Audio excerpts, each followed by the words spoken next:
esto de la pandemia es un antídoto contra el humor. Vaya que nos pusieron a parir chayotes, estábamos muy angustiados todos. Vivimos el miedo colectivo. Pero yo creo que el humor lo que tiene de bueno es que hace que le perdamos el miedo a las cosas. Entonces la pandemia tiene también sus cosas humorísticas y es lo que yo trato de hablar sin dejar de lado la parte trágica, porque yo en lo personal perdí a Rolandito Valdés, mi músico acompañante, mi amigo, mi hermano de más de 35 años, se murió el año pasado con la COVID. Entonces, es decir, esta pandemia nos ha dejado a todos pérdidas muy importantes. Se nos fue nuestro queridísimo Oscar Chávez, Jorge. Chávez fue de los primeros. La pandemia empezó en marzo, oficialmente aquí en México, y Oscar pues se fue en abril. Fue de los primeros. Y bueno, muy triste como todos este tipo de acontecimientos, pero sobre todo porque él estaba muy bien. Fue un tanto sorpresivo, ¿no? Él se encontraba muy bien. Yo lo había visto un poco antes. Y nos quedamos con una comida pendiente entre él y Armando Fuentes Aguirre Catón, que habíamos quedado de reunirnos. Yo me iba a encargar de reunirlos a ambos. Jorge Cuellar tiene una página que se llama Trascendente. En donde te entrevisté. Sí, ahí nos pueden encontrar. Ah, y a Virulo también, ya lo tuve ahí. Bueno, casi todos los que están aquí, Casi que trajiste a la invitados, galería. A la galería, sí. Oye, pues, ¿quién sabe a dónde se irá la gente que se muere? Igual y se la están pasando muy bien. Pues quién sabe, no sabemos. Hay que investigarlo. Como decía Woody Allen, yo sé que todos vamos a morir, pero el día que eso suceda, espero estar muy lejos. Muy lejos, claro que sí. El gran Woody Allen. Oye, Virulo, fíjate que aquí en Monterrey, estaba pensando, ¿qué le voy a preguntar a Virulo? ¿Qué le voy a preguntar? Aquí en Monterrey, curiosamente, coincidimos en que la Tremenda Corte se vino a hacerlo, se vino acá a hacer en televisión. Qué maravilla que pudimos ver a Tres Patines. Que trabajaron aquí, Tres Patines, estuvo también el tremendo juez, Aníbal de Mar, Nananina. Bueno, aquí fue donde se gestó por primera vez en televisión la Tremenda Corte. Y decía muy bien, porque yo era súper fan, Jorge, cuando era niño. Escribe, Castor Bispo. ¿Quién era Castor Bispo? Castor Bispo era un español que vivió y murió en Cuba.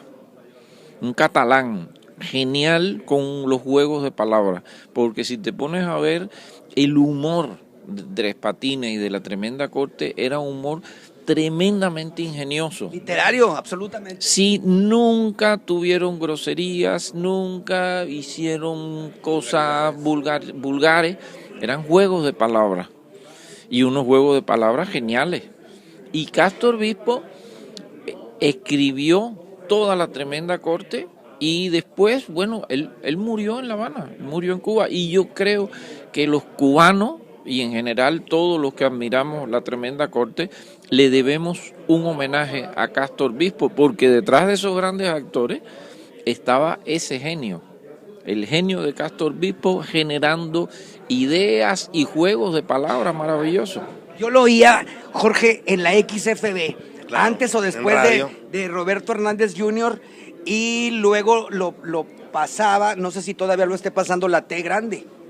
¿Tú te acuerdas? Sí, claro, por supuesto. Yo creo que se oía en todo el país, en radio, era maravilloso. Es parte como de la herencia cultural de Cuba para Latinoamérica.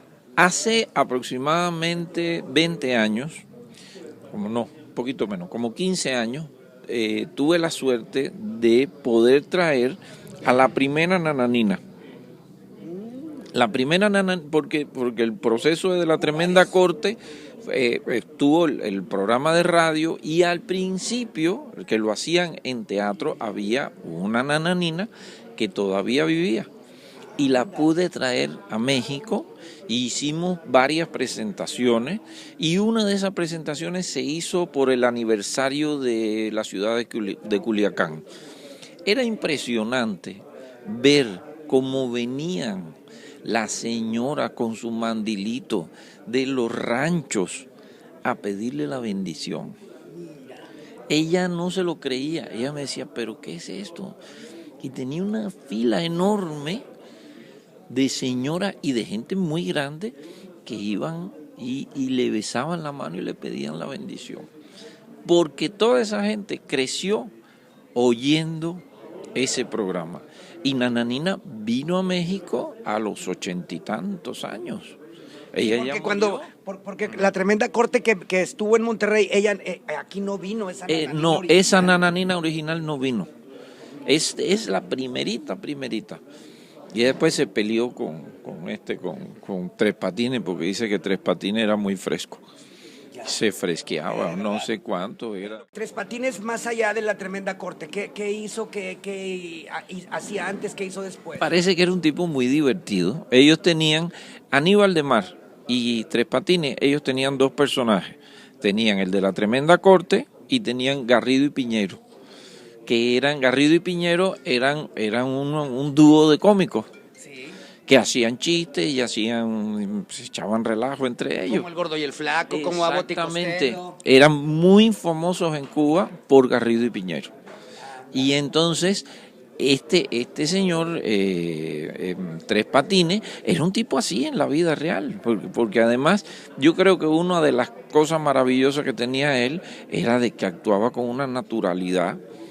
Tenía muy agarrado su personaje y la gente lo disfrutó. Por eso la gente se identificó tanto con él, porque era un tipo de pueblo. Es uno de mis ídolos incluso, sí, por supuesto, y de tanta gente. Yo creo que es gente, yo creo que Tres Patines es como Cantinflas, es como Tintán, son gente que son personajes que nacen del pueblo y actúan de una manera natural como tú dijiste muy bien, gente en el pueblo. Claro, y como tú dijiste muy bien, es que el humor nos salva. O sea, nos salva de la tragedia, de la conciencia de muerte, de que se nos acaba la fiesta. ¿Cómo fue que tú descubriste que tú ibas a ser humorista? Y nos salva del miedo. Así como nos lo salva del miedo. Claro. Yo descubrí que iba a ser humorista cuando de repente trataba de hablar en serio y los demás se reían. Exactamente con eso. Y yo creo que ese es un síndrome del humorismo. Cuando tú tratas, y mientras yo más me enojaba y más trataba de decir las cosas en serio y de explicarle a la gente, más se reía con lo que yo estaba diciendo. Y es una forma de sabiduría, yo supongo. Bueno, a veces sí, a veces no. Mira, no me he metido a indagar tan profundamente en ese asunto. Pero sí yo creo que el humor nos salva del miedo y pone a las cosas como en la dimensión correcta. Estoy echando un hielo al agua hirviendo porque teorizar sobre el humor pareciera también como una herejía. Pero más o menos ¿a qué edad fue eso? ¿Cuándo tú empezaste a decir, mira qué bueno que me salen los chistes? Y a lo mejor ni siquiera yo creo que son chistosos. Chamaco, yo creo que como en cuarto grado, una cosa así, yo tendría, qué sé yo, 8. ¿Primero cantaste o primero te pusiste a contar historias? Contaba historias, decía cosas. Es más, yo ni sé por qué se reían tanto con todo lo que yo decía. Parece, era flaquito, chiquitito y como que decía todo lo que se me pasaba por la cabeza. Porque esa es otra cosa bonita del humor, la ingenuidad. Después todo eso se vuelven herramientas para tú decir lo que quieres decir. Pero empieza por una gran dosis como de ingenuidad y de frescura de decir lo que estás pensando. De decir lo que estás pensando sin filtro. Oye, ¿cuántas cosas nos ha dado Cuba?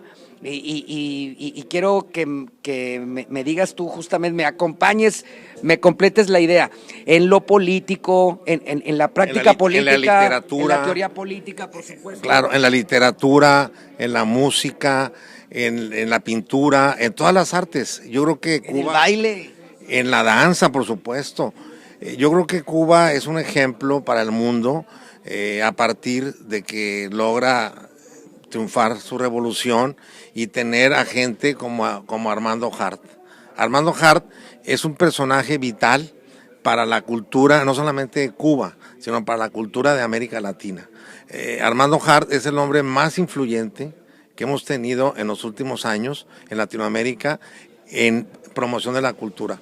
Mucho de lo que Cuba tiene y de lo que muchos países tenemos se lo debemos a Armando Hart y no se sabe porque así sucede, ¿no? Pero Armando Hart ha sido fundamental no solamente en la cultura, sino también en la praxis política, en la política, en la buena política, la política, sobre todo porque Hart fue un gran martiano y fue un gran promotor de José Martí y de la obra de José Martí.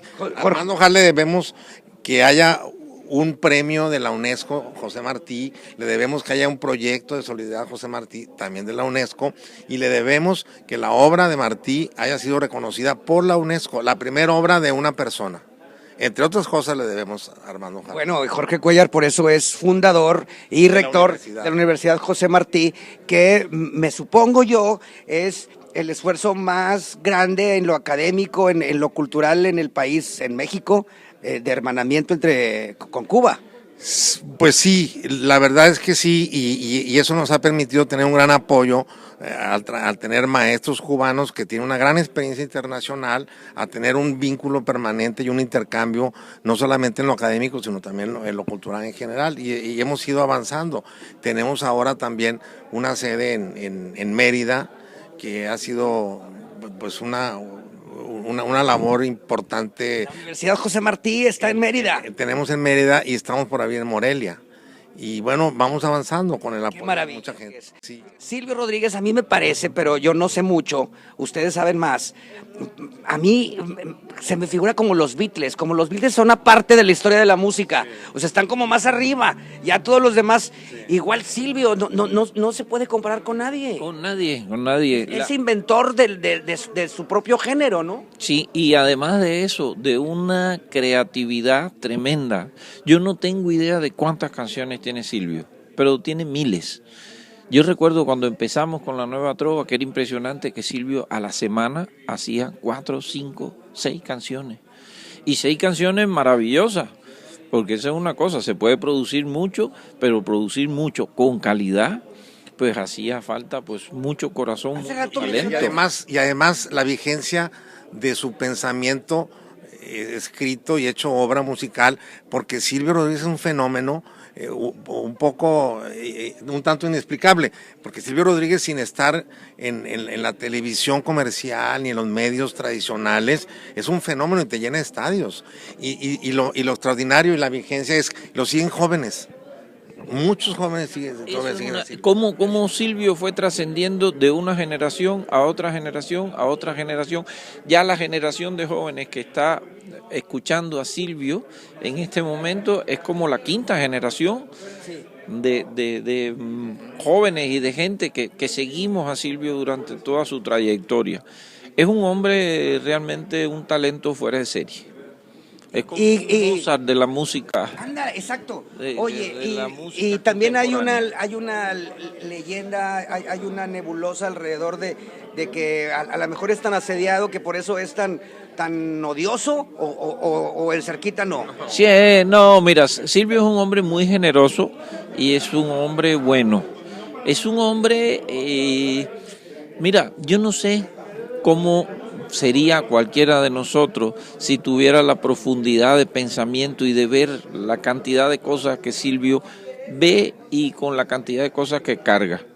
Entonces yo creo que sí, es un hombre muy sensible, tremendamente sensible, y su manera probablemente, no me atrevo a afirmar nada de esto, pero muy probablemente su manera de convivir con esa sensibilidad es cerrándose, es protegiéndose. Fíjate, hace rato mencionaste a Octavio Paz, 2 tipos que además de ambiciosos, o sea, de desentrincar el misterio de todo lo que se puede decir, de todo lo que se puede expresar, Silvio igual, no nada más se lo imaginaron poder decirlo, sino que lo lograron, ser muy, muy profundos. Entonces, eso yo supongo que también implica cierta soledad, o sea, andar allá descubriendo el origen de las cosas, ¿no?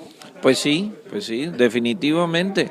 Las cosas surgen de un pensamiento, de una reflexión, a veces de una soledad, porque por ejemplo, no necesariamente es siempre así, porque García Márquez siempre fue un tipo muy parrandero y muy compartidor con sus amigos, y sin embargo su pensamiento es tremendamente profundo.